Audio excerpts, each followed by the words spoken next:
Eh bien, bonjour à tous, bienvenue sur le webinaire vite-mon-gouffre.fr. On espère que vous allez passer un bon moment avec nous, un peu de détente en ce début d'après-midi, mais que vous allez aussi ressortir de ce webinaire avec des informations qui vont vous intéresser. Nous allons nous présenter rapidement. Floriane. Bonjour à tous, je suis Floriane Delru et je suis directrice de projet chez Cli Interactive. Et moi, je m'appelle Jérémy Petvin et je suis le responsable de Cli Interactive, qui est l'agence digitale de Cli Group. Eh bien, commençons l'histoire. Tout commence là. C'est l'histoire d'une personne qui s'appelle Monsieur Martin et qui travaille dans les services publics. Sa direction lui demande de sortir très rapidement un nouveau site internet. En effet, il y a une nouvelle loi qui vient de sortir et qui nécessite la publication officielle à travers de leur institution. Et bien entendu, ce site internet doit respecter les directives de l'État en matière de publication d'informations numériques. Alors, comment faire? Monsieur Martin, c'est pas son métier de faire des sites web. Il connaît pas très bien le web. Il y a bien son petit-neveu qui a fait un site sur la junk food, mais il se doute que le site qu'il a utilisé soit conforme à ce que l'État attend en termes de normes sur les sites publics. Et Monsieur Martin, il est très respectueux des règles. Il va se renseigner, il va chercher vraiment toutes les exigences qui sont nécessaires à suivre dans la réalisation de son site web et voir également les solutions qui pourraient l'aider à accélérer la production de son site. Allons-y. Je vous propose à aider Monsieur Martin tout d'abord par un petit quiz de 5 questions. Et ensuite, ça nous permettra de aux points qu'il va devoir adresser dans la mise en place de son site web et de notre solution et vos gouffres. Et oui, on va vous faire travailler un petit peu parce que ça va être le quiz Julien Lepers. Donc, un chat à disposition que tu peux mettre. Et dès que vous aurez finalement la réponse à ce quiz, vous pouvez directement le mettre dans le chat. Alors, est-ce que vous êtes prêts? Eh bien, c'est parti et on verra qui gagnera le premier. Top départ. Je m'appelle Renaud au Luxembourg et Elhand en Suisse. Je découle d'un article sorti 3 jours avant la Saint-Valentin 2005. Ma marguerite a 3 pédales, totalement, partiellement et pas du tout. C'est un lapsus. On m'oblige à faire ma déclaration, mais pas seulement d'amour. J'exige le respect, les contrevenants risquent 20 000 € de sanctions. Je suis un peu moins forte que l'andouillette qui est 5A. Il y a déjà une personne qui a trouvé. 106, mais pas Peugeot. Ma dernière version est la 4 de 2019. Hormis le goût et l'odorat, j'ai affaire avec d'autres sens. Mon schéma pluriannuel est de 3 ans. Eh bien, bravo Michael P. le A. Alors, revenons un petit peu sur les différentes questions pour donner des explications. Alors, ma marguerite a 3 pétales, totalement, partiellement, pas du tout. Ce sont les mentions qui sont obligatoires lors de la déclaration, une des mentions qui est obligatoire lors de la déclaration de la conformité. Après, vous avez cette histoire d'andouillette qui est 5A. Donc, les niveaux du RGA sont 1A, 2A et 3A. Il y a un pourcentage également. Et le 106, c'est les 106 critères d'évaluation. Donc, n'est-ce pas, bien sûr, Floriane va tout nous dire sur le RGAA? Eh bien, n'est-ce pas, RGAA, on va se poser la question de qu'est-ce que c'est que l'accessibilité. Dans le cas du numérique, l'accessibilité, c'est rendre des services compréhensibles et utilisables pour tous, et en particulier pour les personnes en situation de handicap. Donc, il s'agit vraiment de rendre votre site web compréhensif et pour tout le monde. Et donc, le RGAA, finalement, à quoi ça va servir? C'est la base de référence en France pour évaluer le niveau d'accessibilité de votre site Internet. Il a été créé par la DINUM en février 2025 et on en est aujourd'hui à sa version 4. Le RGA s'articule autour de 2 piliers, les obligations légales et la méthode technique. Donc effectivement, on y une méthodologie, mais aussi une obligation légale que vous êtes amené. Et pourquoi M. Martin serait concerné par le RGA? Eh bien, M. Martin, tout d'abord, service public. Donc, il est concerné, oui, il est concerné par le RGA. De manière générale, sont concernés les services publics, le privé lorsqu'il est délégataire d'une mission de service public, mais aussi les entreprises dont le chiffre d'affaires est supérieur à 250 millions d'euros. Le deuxième cas, il est également soumis au RGA parce qu'il met à disposition un site Internet. Concerner tous les services de communication au public en ligne, Donc, par exemple, les sites web, les applications mobiles, mais aussi le mobilier urbain numérique. Concrètement, que doit faire Monsieur Martin? Il va passer par 3 étapes pour la mise en place de son site. Tout d'abord, il va commencer par l'audit. C'est la première étape. Là, il va lui fournir la méthode technique. Il s'agit de 106 critères. Ces 106, sachez qu'il y en a 50 internationales WCAG. WCAG. Sachez que l'audit peut être réalisé soit par un tiers, mais également. L'essentiel, c'est que l'audit est représentatif. Il faut donc que vous preniez pour votre audit un échantillon de pages qui vont être représentatives de votre service numérique. Cet audit permet ensuite d'aboutir à un taux de conformité. Donc, c'est un pourcentage qui servira de base pour mesurer le progrès que vous allez faire au fur et à mesure que vous allez être audité et faire évoluer votre site Internet.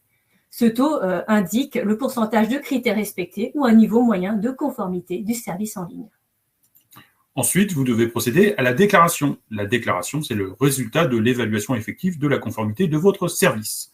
Donc, cette déclaration est valide à partir de sa date de publication et vous devez la mettre selon 3 critères. Le premier critère, c'est si vous faites des évolutions importantes de votre système. Dans ce cas-là, vous devez refaire une déclaration. Le deuxième critère, c'est un critère temporel, c'est que 3 ans après la date de votre première publication, vous devez refaire une déclaration. Et enfin, le dernier cas, c'est lorsque le référentiel change, est publié, vous devez, 18 mois après, refaire une déclaration sur votre site.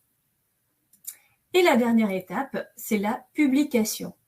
Une fois que vous avez fait la déclaration, obligatoirement mentionner sur votre page d'accueil le taux de conformité atteint suite à l'audit.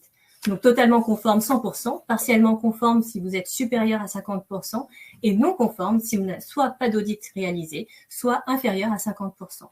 En complément, il doit avoir un lien vers une page qui va être dédiée à l'accessibilité, qui va contenir la déclaration dont a parlé Jérémy juste avant, le schéma annuel et le plan d'action en accessibilité. Bon, les clés d'un site accessible. Il est clair que le sujet n'est pas à traiter uniquement lors de la mise en production. Et vous devez prendre en compte l'accessibilité tout au long d'un projet. Par exemple, lorsque vous faites la conception UX et UI, vérifier les niveaux d'accessibilité des maquettes qui sont produites. Au niveau des développements, faire des tests pour vérifier également quel est le niveau d'accessibilité de ce qui est réalisé. Faire des tests au fil de l'eau tout au long des cycles d'évolution successive du site. Et enfin, former les contributeurs. Parce que, en effet, l'accessibilité, c'est pas seulement un sujet technique. Les contenus que vous allez mettre dans votre site nécessitent aussi d'être accessibles. Et nous voilà vers le deuxième quiz. Pouvoir vous rapprocher de vos claviers pour voir qui sera le premier à dégainer sur la réponse. Alors, c'est parti. Top départ. Avant de répondre, prouvez-moi votre identité. Bien sûr, je vous demanderai une signature de présence à la fin de cette présentation. Je tiens à redire que tout ce qui se passe dans cette salle est confidentiel. D'ailleurs, est-ce que quelqu'un a l'heure? Ainsi, j'espère vous inspirer confiance. C'est un travail conjoint qui permet ma construction. J'oblige à la conduite d'une homologation. V1 en 2010 et V2 en 2014. Je m'adresse aux autorités administratives, aux prestataires de services de confiance et aux organisations fournissant des produits de sécurité. Je vise à limiter la fraude liée à l'usage des services numériques de l'administration. Je suis... Ah, ça semble être un petit peu plus compliqué sur celui-là. Même Mickaël qui avait répondu en premier. Mickaël a dit. Mickaël, non, s'est trompé cette fois-ci. C'est le RGS, le référentiel général de sécurité. Donc, revenons sur quelques questions. Je vous demande une signature de présence et quelle heure. C'est 2 principes importants de la sécurité électronique et l'horodatage des informations. Et ensuite, vous aviez un indice sur la faute d'orthographe. Ainsi, c'est l'ANSSI qui délivre les qualifications et les habilitations relatives à la sécurité. Donc, n'est-ce pas, bien sûr, Floriane, ce RGS? Eh bien, le RGS, à quoi est-ce qu'il va servir? Déjà, quand un internaute va sur un site Internet, de manière générale et encore plus pour un site de l'État, il faut qu'il se sente en confiance. Le service doit être fiable et sécurisé. Eh bien, le RGS, le référentiel général de sécurité, vise justement à instaurer la confiance numérique dans les échanges électroniques. Il se base sur 4 fonctions de sécurité: l'authentification, la signature électronique, la confidentialité et le redatage. Donc, si on reprend le cas de M. Martin, comment est-ce qu'il va adresser ce sujet de la sécurité dans son site Internet? Eh bien, la première étape, ça va être l'analyse des risques. Et in fine, il pourra ainsi réaliser l'homologation de sécurité. Alors, pour faire cette analyse de risque, il va se poser quelques questions clés sur son service. Par exemple, quel est le niveau de sécurité qu'il va devoir atteindre? Est-ce qu'il possède ou non un accès connecté? Donc, ça va traiter, par exemple, les fonctions de sécurité qu'on a citées juste avant. Est-ce qu'il a de la gestion documentaire? Et en particulier, sur cette gestion documentaire, est-ce qu'il va stocker des données potentiellement sensibles? C'est l'intégralité de ce questionnement qui va permettre de déterminer le niveau de sécurité à viser et ensuite l'homologation de sécurité qui s'ensuit. Mais qui est concerné du coup? Eh bien, de manière générale, le RGS s'applique aux autorités administratives publiques, mais aussi aux prestataires et aux industriels intervenant sur les sujets de sécurité. De manière générale, le RGS n'est pas juste un document destiné aux services publics. Bonne pratique à l'état de l'art et qui est recommandé pour l'ensemble des sociétés. Bon, en pratique, qu'est-ce qu'on retrouve dans le RGS? Eh bien, on a plusieurs chapitres. Les chapitres 1 et 2 parlent de la démarche d'homologation en 5 étapes. Le chapitre 7 traite des recommandations sur la sécurité des systèmes d'information, les méthodos et leur organisation. L'annexe A1 traite des téléservices et des certificats électroniques. Le chapitre 3 et 4 concerne des règles et des recommandations autour de la cryptographie et des échanges électroniques. Et enfin, le chapitre 5 et des annexes traite de l'identification électronique, de la signature et des audits. Alors bien sûr, tout ça c'est assez compliqué, mais vous pouvez vous faire accompagner par des prestataires des services de confiance qui sont qualifiés et habilités par l'ANSSI. Et on arrive sur le 3e quiz. Allez, hop, c'est parti. Top départ, à fond les ballons. Je suis une déesse aussi belle qu'Aphrodite. Ma copine s'appelle Marianne. Lorsqu'on me cherche sur Internet, on risque de contracter un forfait mobile. Mon data, c'est le Gouv. Étrangement très visuel, je ne dispose pas de mon propre logo. Je fais gagner environ 40% de temps. J'ai réussi à fédérer autour de moi une communauté d'experts du numérique. Je propose déjà plus de 50 composants. Mon utilisation est formellement interdite en dehors des sites Internet de l'État. Et je suis un outil développé par le SIG depuis 2020. Je suis... Ça a l'air un petit peu plus difficile. Ah.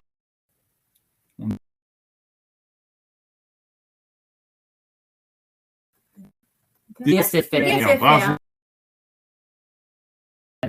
Qui a La première réponse. Michael aussi, et aussi. Donc, Revenons, le DSFR. On n'a pas vu les...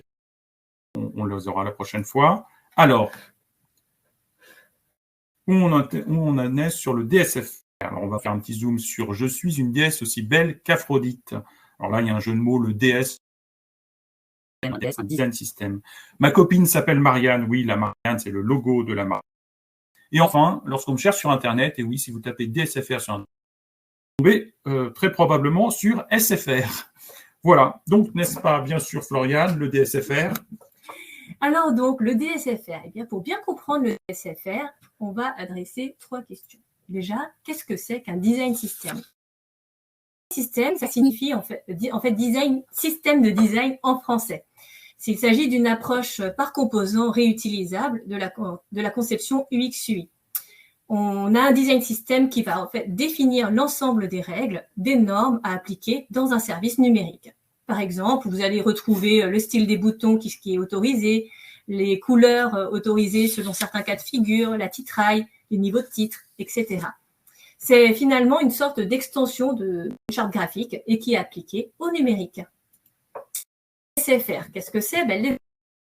Finalement, un système de design appliqué à l'État. Il s'agit de l'extension numérique de la marque de l'État. Son objectif principal, c'est d'harmoniser la présence numérique de l'État sur Internet, sur les services numériques, l'expérience digitale des citoyens. Le DSFR répond aux standards de l'État, notamment en matière d'ergonomie, d'accessibilité, etc. Vous retrouvez là en dessous le petit lien si vous êtes intéressé vers du design système de l'État, où vous avez notamment toute la liste disponible sur le DSFR. Et quelle utilité finalement pour le DSFR? Pourquoi est-ce que ça a été mis en place? Il y a un premier constat, c'est que les référentiels administratifs ne sont pas toujours appliqués pour le développement de sites Internet. Donc, par exemple, les réglementations qu'on a citées juste avant. Le DSFR fournit au maximum un certain nombre d'éléments prêts à l'emploi pour les designers et les développeurs. Le deuxième constat, c'est qu'on a un nombre de sites Internet de l'État qui est vraiment croissant. De services publics. C'est donc important de viser de l'efficacité lors des développements d'un nouveau site. Le DSFR vise finalement à améliorer l'expérience numérique du citoyen sur les sites de l'État et il devient une référence de qualité et de confiance. Quelques petits exemples de sites Internet appliqués au DSFR que nous avons réalisés, par exemple ici pour les ministères des Solidarités et de la Santé. Alors, qui est concerné par le DSFR? Alors, c'est relativement simple. Toutes les administrations centrales et déconcentrées, c'est obligatoire. Il n'y a pas de choix. Après, si vous êtes un opérateur de l'État, vous pouvez utiliser la marque, vous devez utiliser la marque État, et vous êtes encouragé, fortement encouragé même. En tout cas, dans toutes ces situations-là, il y a une discussion qui va avoir lieu avec le SIG et vous devez avoir l'accord du SIG pour utiliser le DSFR. Il y aura un agrément temporaire ou définitif du SIG. Le point important, c'est qu'en dehors de l'État, l'utilisation du DSFR est strictement interdite. Et pour M. Martin, du coup, comment ce DSFR, concrètement, à quoi ça va lui servir? Comment est-ce qu'il va s'y prendre? Eh bien, il va se baser sur le système de design et il va choisir un certain nombre de composants avec la personne qui l'accompagne. Par exemple, on a le composant qui correspond à l'entête de son site. On met son en-tête, il va adapter le nom du site avec le nom de son institution, etc. Il y a un composant qui va servir au menu, c'est avec la navigation. Par exemple, il a envie de mettre en avant des actualités, une actualité principale, il prend le composant carte, avec quelques actualités secondaires, avec un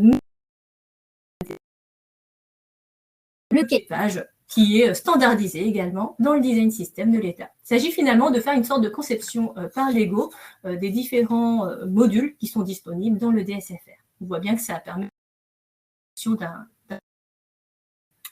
Allez hop, on passe au 4e quiz et là on va être un peu plus vigilant, on va voir qui répond en premier, je pense. Top départ, c'est parti. Julien Lepers. On me voit souvent accompagné d'étoiles. Je me suis arrêté à 4%. Je laisse 72 heures pour la notification. J'ai été promulgué le 27 avril 2016. J'adore les biscuits, mais je n'aime pas trop les bulletins d'information. En 2024, je me suis fait de nouveaux amis. Cityscoot, Doctissimo, KGcom, Criteo et SAF Logistique.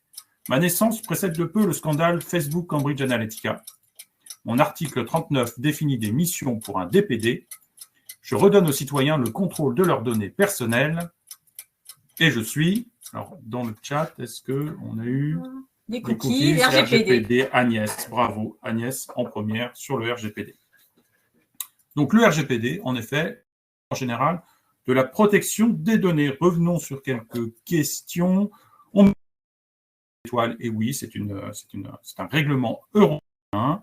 Je laisse 72 heures pour la notification de fuite de données ou de sites qui sont piratés. Vous avez 72 heures pour notifier les personnes de la fuite des informations.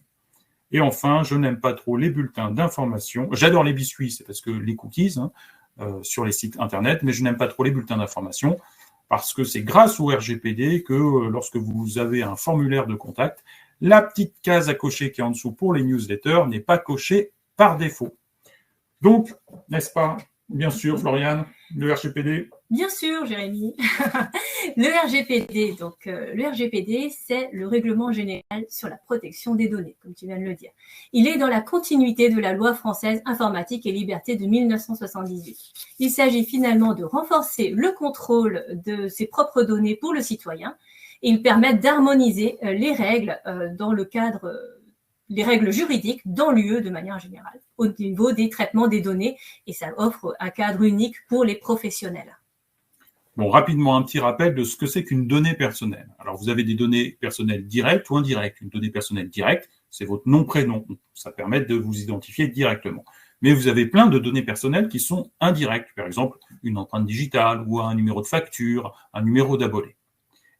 Et donc, pour identifier une personne, soit vous avez directement sa donnée directe, la carte vitale, vous avez votre nom et votre prénom, mais ça peut être sur un croisement de données beaucoup plus compliqué. Par exemple, vous avez une photo avec une plaque d'immatriculation, potentiellement, je peux retrouver le conducteur et donc je sais le localiser et je sais qu'il était sur l'autoroute à ce moment-là. Vous assistez à une conférence, à un webinar, vous êtes inscrit, et lors de la conférence, il y a une dame qui a une veste blanche à droite. Peut-être qu'on peut aussi croiser des données pour l'identifier. Voilà. Donc ça, ce sont les données. Il y a le traitement des données personnelles. Eh bien, on parle souvent de traitement des données personnelles. Et en fait, il s'agit de toutes les opérations potentielles qu'on réalise sur la donnée personnelle que vient de décrire Jérémy. Donc, ça va être la collecte, donc dès qu'on récupère l'info via un formulaire, par exemple, l'enregistrement, l'organisation, la conservation, voire la transformation. Il faut noter que c'est pas les qui sont concernés. Les fichiers papier, en fait, sont données personnelles. À chaque traitement de données, il faut que vous ayez un but au regard de l'activité professionnelle. On ne peut pas juste données personnelles dans le cas potentiel où vous seriez amené à en avoir besoin un jour. Alors, qui est concerné ? Tout organisme, quelle que soit sa taille, son pays, son activité, peut être concerné. Alors, on a plusieurs cas. Imaginez un organisme qui est hors Union européenne et qui vend des produits à des résidents européens. Et ça rentre dans le cas du RGPD. Et une société qui serait sous-traitante de cet organisme rentrerait également dans le cadre du RGPD. À l'inverse, vous avez une société qui vend exclusivement à des résidents hors de l'Europe. Et cette société est également concernée par le RGPD. Et de même, un sous-traitant est également concerné. Donc on voit que le RGPD concerne beaucoup de monde. Le seul cas où on n'est pas concerné, c'est quand une société étrangère vend à des sociétés étrangères, hors Europe, je veux dire.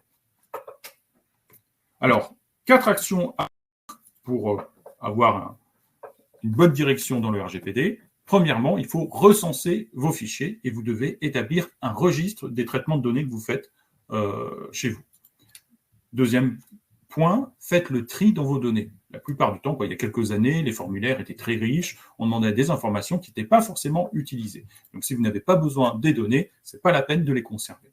Après, vous devez respecter les droits des personnes en informant ces personnes de leurs droits et de la possibilité de rectifier, de modifier ou d'effacer ces données. Donc sur les sites Internet, ça doit être présent. Et enfin, vous devez sécuriser vos données. Et je reviens à ce qu'on disait dans le quiz, si vous avez une fuite de données, vous avez 72 heures pour prévenir les personnes. On arrive enfin sur le dernier quiz, le 5e quiz. Donc c'est l'occasion de briller en société en identifiant rapidement le sujet. Allez, c'est parti, top départ. Je devais être princesse car ma mère est reine. 4 est également un pourcentage qui ne m'est pas inconnu. Je suis à la mode avec tous mes labels. Mais je suis triste quand on m'utilise pour faire la lessive. Je dispose d'un collectif moteur depuis 2004. Aujourd'hui, j'en suis à 79. Je suis né un 29 novembre, avenue de Ségur. Étrangement, on ne parle pas beaucoup de moi à Vivatech ou au CES de Las Vegas. Un de mes forums annuels se déroule au Beffroi de Montrouge. Je questionne avant tout sur l'utilité. Je suis... attention, on va voir dans le chat.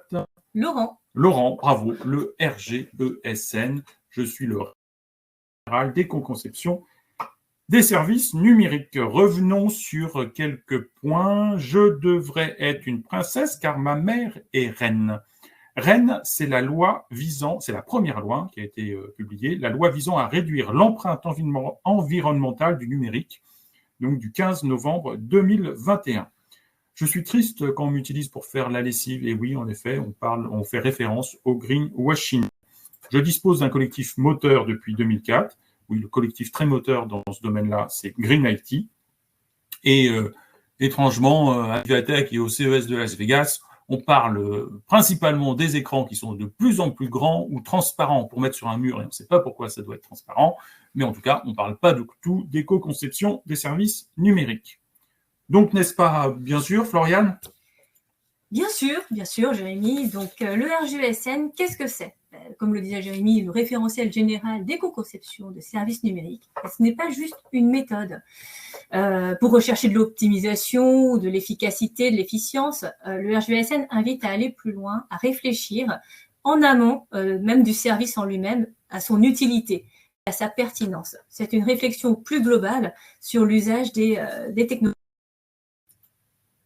Quels sont les objectifs du RGESN? Le principal objectif, ça va être la réduction de la consommation de ressources informatiques et énergétiques, en particulier des terminaux, du réseau, de la data, etc. On vise également, via le RGESN, à réduire la contribution à l'obsolescence des équipements. Il s'agit donc de réaliser un diagnostic de conformité du service. Pour autant, donc, il s'agit d'une liste de recommandations.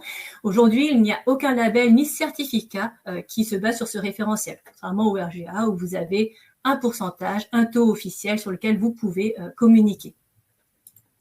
Il s'agit donc d'une démarche qui est aujourd'hui volontaire.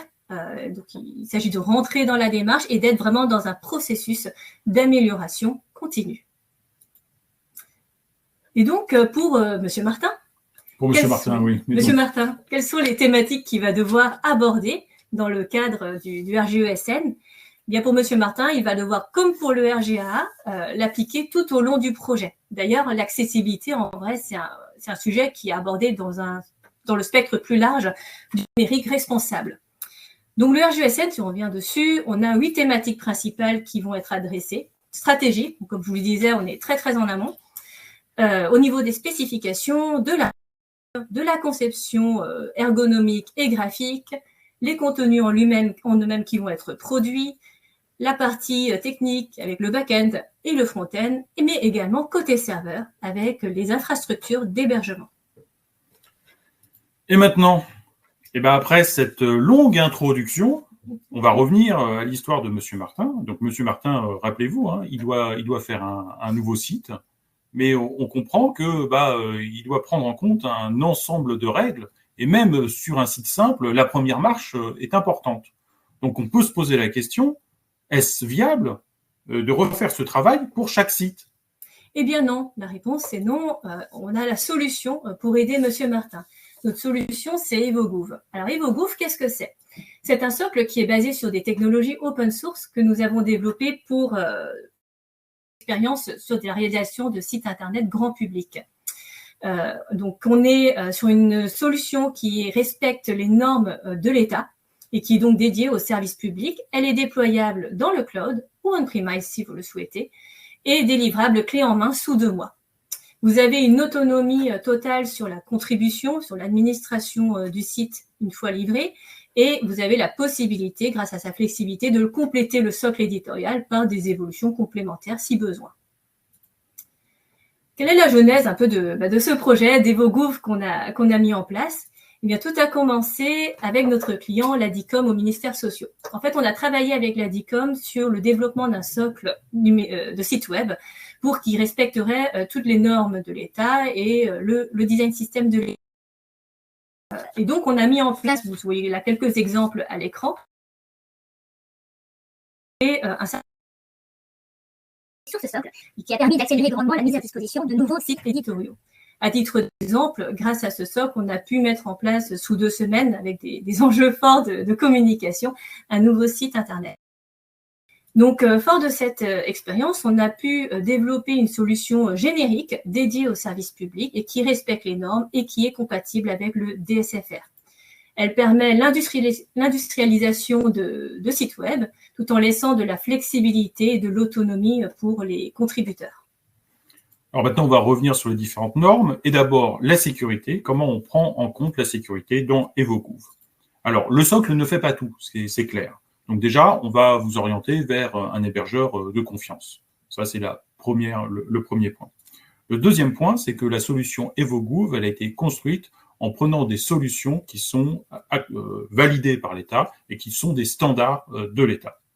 Enfin, on assure la mise à jour des composants. C'est-à-dire que si on détecte que l'une des couches subit a une faille de sécurité ou il y a un patch de sécurité à mettre, eh ben, on se charge de faire l'upgrade des composants. Et enfin, on peut vous accompagner sur l'analyse des risques en amont et sur les processus d'homologation.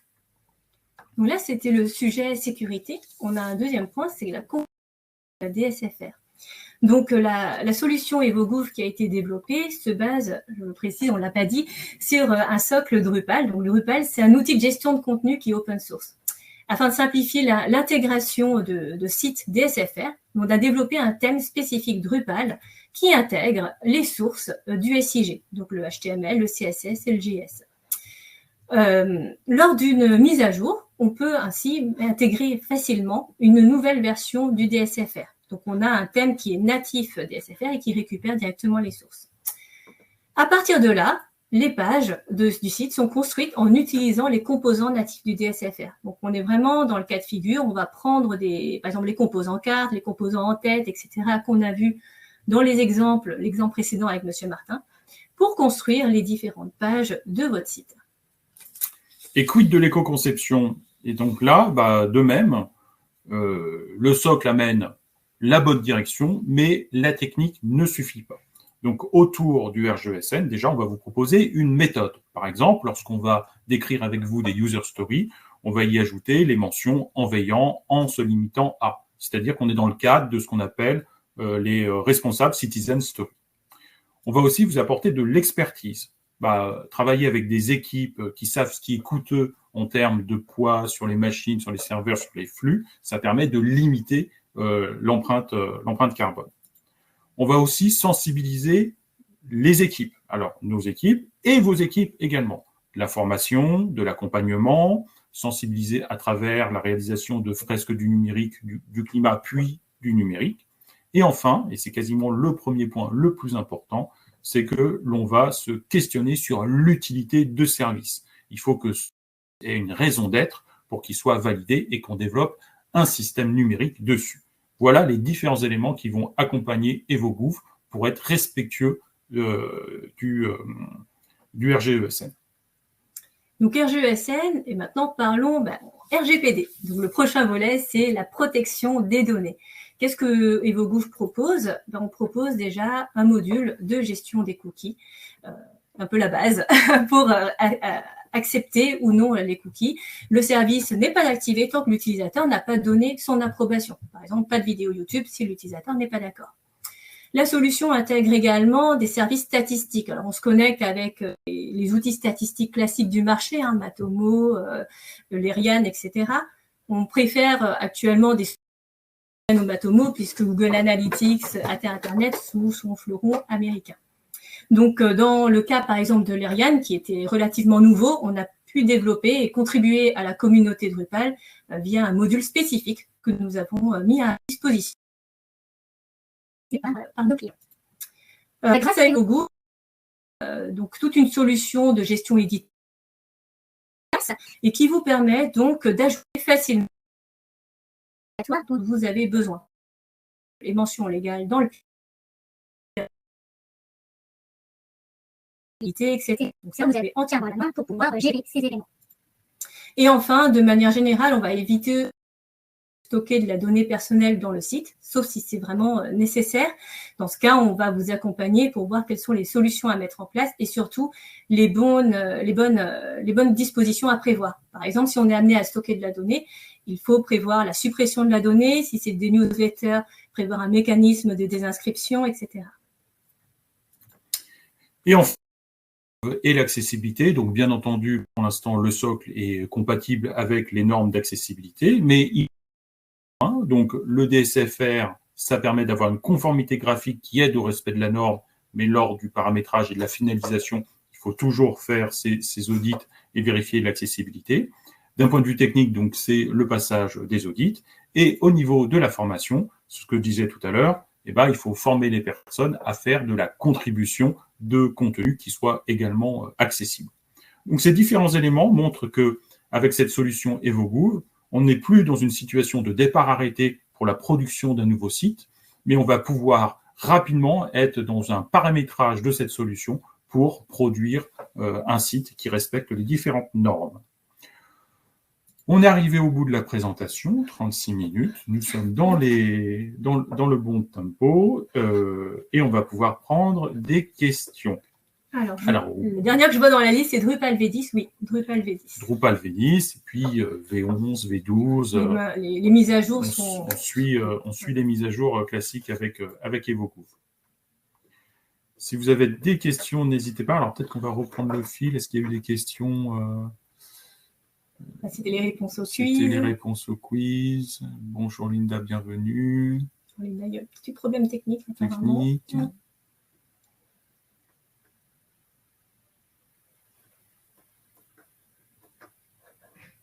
Pas d'autres questions. Pas d'autres questions. Ne soyez pas timide. N'hésitez pas. De toute façon, si vous avez des questions qui viendraient ultérieurement à cette présentation, j'imagine que dans les flux, il y a toutes les adresses mail et la connexion possible. D'ailleurs, tu peux mettre la dernière slide peut-être, oui, pour que les gens prennent. Voilà. Eh bien, on vous remercie beaucoup pour votre attention et pour votre participation au quiz. On vous souhaite une très bonne journée et on espère que ce webinaire vous a été utile sur un peu un rafraîchissement des normes qui existent au niveau de l'État et à la solution EvoGouv que vous pouvez utiliser ou en tout cas nous solliciter pour qu'on puisse vous expliquer plus en détail les modalités de mise en œuvre.